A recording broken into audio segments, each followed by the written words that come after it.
दुलाराय बर' फरायसा आफादनिफ्राय फैबाय थानाय 10 नभेम्बर 2025 बे सानाव गुवाहाटीआव थानाय सनापुरनि मिनि स्टेडियामाव गासै 14टा ट्राइबेल माहारिनि आरो अल आसाम ट्राइबेल संघ गुबुन गुबुन माहारियारि आफाद एबसु टीएमपीके आरसु बा टिवा स्टुडेन्ट इउनियन गासै लोगो नांनानै सिसिटुआ जि मोनसे आमब्रेला अर्गानाइजेशन दङ बे आमब्रेला अर्गानाइजेशननि गेजेरजों मोनसे गिदिरथार ट्राइबेलफोरनि सुबुं गौमा अर्गानाइज खालामनाय जादों प्राय 1 लाख गेदारिंनि टारगेट खालामनानै सनापुरनि मिनि स्टेडियामाव 11टा बाजारनिफ्राय जानो गोनां बे सुबुं गौमायाव बयखौबो आं गिबियावनो बाहागो लानो थाखाय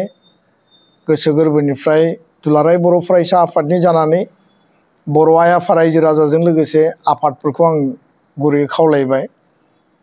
बे सुबुं गौमानि गुबै थांखिया जाबाय जे आथिखालाव आसाम सरकारा आरो भारत सरकारा जथायै मोनद' आसामनि पपुलास आरो एडभान्स कमिउनिटिखौ गोदानै एसटि थिसननायनि जे मोनसे ब्लुप्रिन्ट बेखौ होबथानायनि थाखाय आरो कुनु कारनाव जाहाथे थाखानाय एसटिफोरा बे गोदानै एसटि थिसननायनि थाखाय जेंनायाव मोगा मोगि जानो गोनां जाया बा जोंनि मोनखानाय राजनैतिक आरो संबिधानिक जि कन्स्टिटिउशनेल आरो पलिटिकल जि राइट्स बे राइट्सआ जाहाथे खर्ब जाया बेखौनो लानानै आनइकुइभोकेल अपोज माने एगेन्स्ट माने 6 माने कमिउनिटी जि शेड्यूलिंग इशू बेखौ लानानै जोङो थिक थाक खालामनाय जादों आरो बेखायनो दुलाराय बर' फरायसा आफादा अल आसाम ट्राइबेल संघ मिरु आफाद जिल्ला आफाद साब डिभिजन आरो बर' माहारिनि गुबुन गुबुन आफादफोरखौ जोङो बर' थुनलाइ आफाद हारिमु आफाद जोंनि गासै गौथुमफोरखौ जोङो खावलायदों अलरेडि जों बिनि सायाव खेबसे मेल जिरायखांबाय दा दिनै आङो बे प्रेस मिटनि गेजेरजों दुलाराय बर' फरायसा आफादा सारा आसाम नाङै गासै बर' आइ आफा रायजो राजाफोरखौ बे 1 लाख गेदारिंनि टारगेट हिसाबै जिल्लाफोरनो दखराफोरनो जोङो थिक खालामनानै होदों आरो थांनायनि थाखाय गारि गुरानि जिखिनि बेबस्था नांगौ बेखौबो जोङो थिक खालामदों लोगोसेनो दुलाराय बर' फरायसा आफादा बे बाथ्राखौ आं स्पष्टयै रायजो राजाखौ खुथारै खावलायनो नागिरदों गावबा गावनि एरेन्जमेन्टनि गेजेरजोंब्लाबो आरो जोंनि यां जेनेरेशन जायफोर इयुथ्सफोर दङ माहारियारि आफादफोर दङ बिथांमोनाबो गावबा गावनि बेबस्थानि गेजेरजोंब्लाबो जायफोर कनसियास सिटिजेन बयबो जाहाथे बे सनापुरनि मिनि स्टेडियामाव फैबाय थानाय 10 नभेम्बरनि 11 बाजारनि हाबाफारियाव बाहागो लाहैयो आरो 9टा बाजारनि सिगां जाहाथे जों बयबो हाबहैनो हायो बे खोथाखौनो आङो दिनै बे प्रेस मिटनि गेजेरजों खावलायनो थाखाय बेखौ लिंनाय जादों। नोंथांमोना बयबो मिथिगौ जे आहम सुतिया मरान मटक आरो टि ट्राइब आदिबासी लोगोसेनो कच राजबंसि बे मोनद' हारि जाय हारिफ्रा एडभान्स कमिउनिटि दिनै आहमा 600 बोसोर रायजो खुंदों आहमनि गोबां चिफ मिनिस्टार आसामाव जालांबाय आं मुंफोरखौ लानो सानाखै दिनै आहमनि चिफ सेक्रेटारिनिफ्राय लानानै कमिशनार सेक्रेटारिनिफ्राय लानानै इउपिएससिआव एपिएससिआव मेडिकेल आरो इन्जिनियारिंआव बिथांमोना जेब्लायबो जायगा आवग्रिनानै बिथांमोना एडभान्स जौगानाय कमिउनिटि हिसाबै दिनै रिकगनिसन मोनदों आरो आपार आसाम सारा आसामानो बिथांमोननि गासैबो कम्पिटिशनाव बिथांमोना दिनै डमिनेशनाव दोङो दिनै टि ट्राइब नंगौ बिथांमोननि माखासे हारिया गोग्लैसोनाय थेवबो बिथांमोना गुबुन गुबुन टाइमाव माइग्रेशन जादों आरो माइग्रेशन जानायनि थाखाय दिनैबो जोङो हमनो हाया बिथांमोननि साइलेन्ट माइग्रेशनखौ आरो बिथांमोननि पपुलेशना लार्ज स्केलाव दिनै बारायलांदों आरो साहा बागानाव बिथांमोनखौ टि लेबार हिसाबै ब्रिटिशनि सासनाव लाबोनाय जादोंमोन दा बेखायनो जोंहा हारिनि सायाव जेबो हिंसा बा इनाय साननाय गैया किन्तु जि एसटि स्टेटासखौ लानानै डिमान्ड खालामदों बयबो बुंना लायो जे टि ट्राइबा जोङो 70 लाख दङ दिनै आहमा बुंना लायो जों 60 लाख दङ दिनै राजबंसियाबो बुंना लायो जोङो 40 लाख दङ जदि बयबो बेबायदि क्लेम खालामनाय बायदि सुतिया मरान मटकनि संख्या खम थेवबो जुदि गासैखौ नायजोबोब्ला प्राय 1.5 कोटिसो संख्या बिथांमोना गावसोरनो आवग्रिनानै दङ आरो बिथांमोननि बे तथ्य दा दिनै एक्जिस्टिं ट्राइबेलनि संख्या जाबाय 45 लाख आरो बेयाव बांसिन माने नाम्बार्सखौ बर'फ्रानो माने 50% बे 45 लाखनि आधा बर'फ्रानो कभार खालायो दा बेखायनो जाय हारिफ्रा दिनै ट्राइबेल बिदों बिथांमोना एडभान्स बिथांमोना पपुलास जाय हारिफ्रा ट्राइबेल बिदों बिथांमोना ट्राइबेल जानायनि जे मोनबा क्राइटेरिया बा केटेगरिकेलि मोनसे क्राइटेरिया सेट खालामनाय जादोंमोन प्रिमिटिभ ट्रेड्सनि बाथ्रायानो होन कालचारनि बाथ्रायानो होन बिथांमोननि आइडेन्टिटिनि बाथ्रायानो होन जिअग्राफिकेल आइसोलेशननि बाथ्रायानो होन साइनेसनि खोथायानो होन आरोबाव जि बेकवार्डनेस गोग्लैसोनाय हारि हिसाबै बे क्राइटेरियाफ्रा मिट खालाया खारन registrar general of India national commission for scheduled tribe आरो ministry of tribals ministry of home affairs mainly RGI आरो एनसीएसटी आव 8 टाइम्स बिथांमोना रिजेक्ट जादों आसाम सरकारा सिगांनि सरकाराव दैथायहरनाय रिकमेन्डेशनखौ भारत सरकारा आरजीआई एनसीएसटी आ रिजेक्ट खालामदों 8 टाइम्स आरो दिनै 8 टाइम्स बे रिजेक्ट जानाय बे हारिखौ दिनैहाय थांनाय 2019 आव राज्य सभायाव जोर जुलुमै भटनि अंकआव 2019 नि इलेक्शन 2021 नि विधानसभा इलेक्शन आरो पार्लियामेन्ट इलेक्शनखौ टार्गेट खालामनानै आरो बै समनि का आन्दोलनखौ होबथानायनि मोनसे परिकल्पनाजों माने आरजीआई बा नेशनेल कमिशन फर शेड्यूल्ड ट्राइबआव माने प्रेसिडेन्टआ सहि होआबासिनो एनसीएसटी निया भाइस प्रेसिडेन्टनिफ्राय सहि लानानै आरजीआई आव क्राइटेरिया मिट खालायाबासिनो क्राइटेरियाखौ बायदिसिना बेबस्थाजों मेनेज खालामनानै राज्य सभायाव बिलखौ टेबल खालामदों आरो दिनै बे बिला गोथां महरै दङ जिकुनु मुहूर्तआव जिकुनु बिनिमयाव राजनीतिक परिकल्पना आरो सार्थनि थाखाय 2026 नि आसामनि विधानसभानि बिसायख'थिखौ नायनानै आसाम सरकारा जिकुनु बिनिमयाव बेखौ पास खालामहोनायनि थाखाय रिकमेन्डेशन हरनायनि थाखाय दिनै खामानि मावनो नागिरनायखौ जों नुदों दा बेखायनो जों बयबो मिथिगौ 1996 आव 6 मासनि थाखाय कच राजबंशीनो अर्डिनेन्स अधिघोषणानि गेजेरजों ट्राइबेलनि स्टेटासखौ होनाय जादोंमोन आरो माजुलिया एसटी सीट माजुलियाव मिसिं मानसि थायो सनवाल बा ट्राइबेल मानसि थायो बेयाव गुबुनारि हारसा बा असमियाफोर दङब्लाबो ट्राइबेल सीट हिसाबै ट्राइबेलनि संख्यानो बारा आरो बे माजुलि सीटनिफ्राय करुणा दत्त नाय सासे कच राजबंशी व्यक्तिया 6 मासनि थाखाय जि अर्डिनेन्स खालामनानै एसटी होदोंमोन बिथाङा बे समाव एमएलए देरहानानै फैदोंमोन एसटी समष्टिनिफ्राय कच राजबंशी मानसिया गोदानै एसटी मोननायनि उनाव आरो मेडिकेल इन्जिनियारिं एपीएससी यूपीएससी गोबां कलेज इउनिभार्सिटिनि एडमिशन साख्रि बाख्रियाव 1996 आव बिथांमोना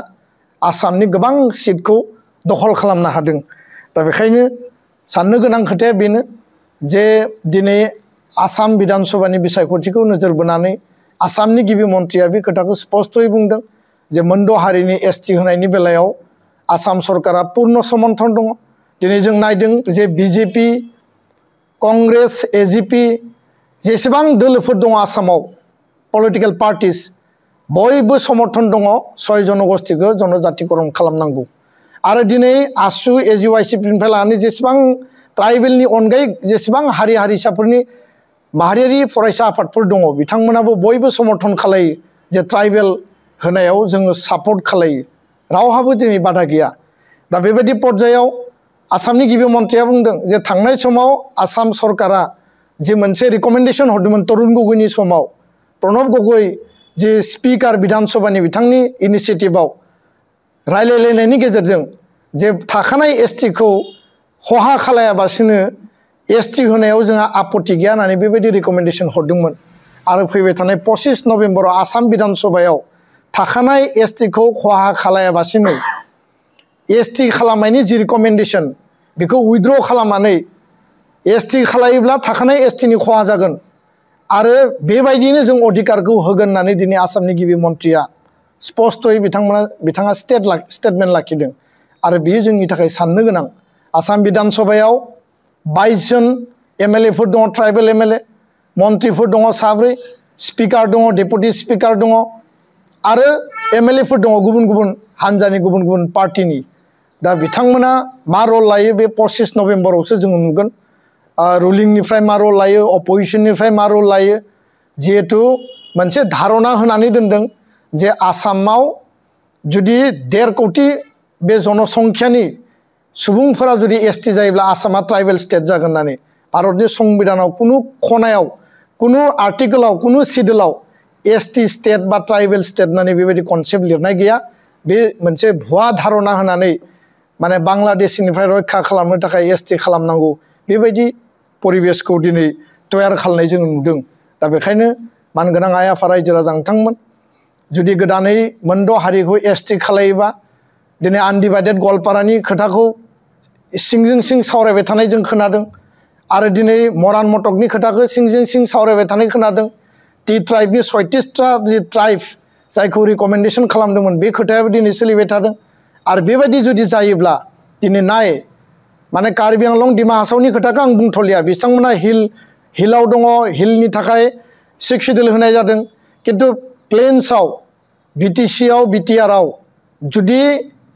मोनद' हारिया एसटी मोनोब्ला आहमा जोंनियाव फैया हमा लाबाय मरान मटका जोंनियाव फैया हमा लाबाय सुतिया जोंनियाव फैया किन्तु कच राजबंशी आरो जोंनि जि आदिबासी बा टि ट्राइब जोंनि जायगायाव दङ बिथांमोना जुदि गोदानै एसटी जायोबा इनक्लुड जायोबा जोंनि भिसिडिसिनिफ्राय जोंनि 40टा माने काउन्सिलनि समष्टिनिफ्राय मोनद' एसेम्ब्लिनि एसटी समष्टि दङ बिटिसि बिटिआरआव आरो गासै आसामाव 19टा दङ आरो लोगोसेनो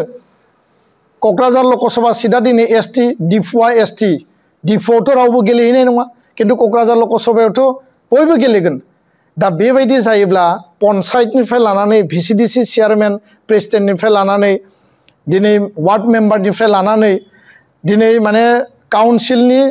समष्टिनिफ्राय लानानै अट'नमास काउन्सिलनि समष्टिनिफ्राय लानानै बिनि चिफ डेपुटि चिफ इएम